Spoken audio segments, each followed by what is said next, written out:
ایک سوال ہے کہ غسل کے کتنے فرائض ہیں، کون کون سے ہیں، اور ان کو ادا کرنے کا طریقہ بھی بتا دیں۔ ابھی تک اگر آپ کو بھی یہ نہیں معلوم تو ویڈیو کو اینڈ تک دیکھے گا، انشاءاللہ الکریم بہت زیادہ علم حاصل ہوگا۔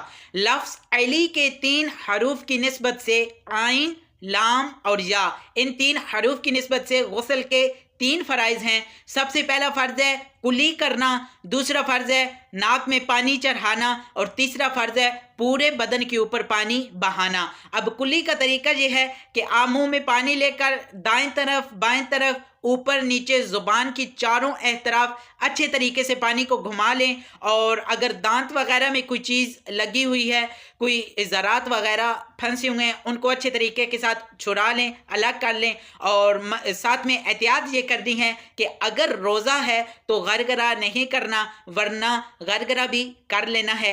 تو پھر آپ اچھے طریقے سے چاروں اطراف میں پانی جب پہنچا لیں گے تو یہ آپ کا پہلا فرض ادا ہو جائے گا۔ دوسرا ہے ناک میں پانی چڑھانا۔ عموماً عام طور پر ہمارے ہاں یہ ہوتا ہے کہ ہم پانی ایسے ساتھ لگا دیتے ہیں، پانی لگانا نہیں ہے، بلکہ اس دوسرا فرض جو ہے وہ ہے ناک میں پانی چڑھانا، یعنی یہ جو نرم ہڈی ہے یہاں تک ہم نے پانی کو پہنچانا ہے۔ اور اس کا بہترین طریقہ یہ ہے کہ آپ پانی کو لیں اور پانی کو سونگیں۔ پانی کو جب تھوڑا سا سونگیں گے تو آپ کو اپنی اوپر کی طرف کھینچیں گے تو آپ کو محسوس ہو جائے گا کہ جہاں تک آپ کا پانی پہنچ گیا ہے۔ پھر بائیں ہاتھ کی چنگلیاں کو استعمال کرتے ہوئے دائیں نتنے میں پھر بائیں نتنے میں اچھے طریقے سے گھما لیں، اور جو کوئی گندگی وغیرہ جمع ہے اس کو چھڑا لیں، اور وہاں تک بھی پانی پہنچانا ضروری ہے۔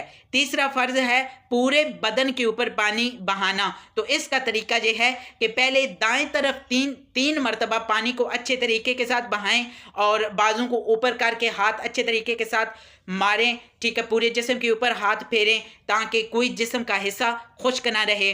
اور اس کی تعریف یہ ہے کہ پورے جسم پر اگر 2 قطرے پانی کے بہہ گئے تو جو ہمارا مقصد ہے دھونا 3 مرتبہ وہ ہمارا ادا ہو جائے گا۔ پھر اسی طریقے کے ساتھ 3 مرتبہ بائیں طرف پورے بدن کے اوپر پانی بہائیں، اور پھر آخر میں 3 مرتبہ سر کے اوپر سے پانی کو بہائیں۔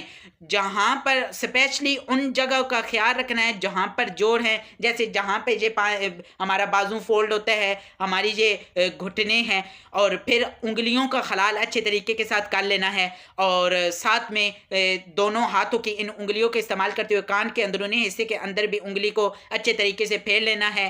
دائیں ہاتھ کی شہادت کی انگلی کو استعمال کرتے ہوئے ناف کے اندر بھی اچھے طریقے کے ساتھ پانی انگلی کو پھیر لینا ہے۔ اس طریقے کے ساتھ بڑی احتیاط کے ساتھ جب ہم 3 فرائض ادا کریں گے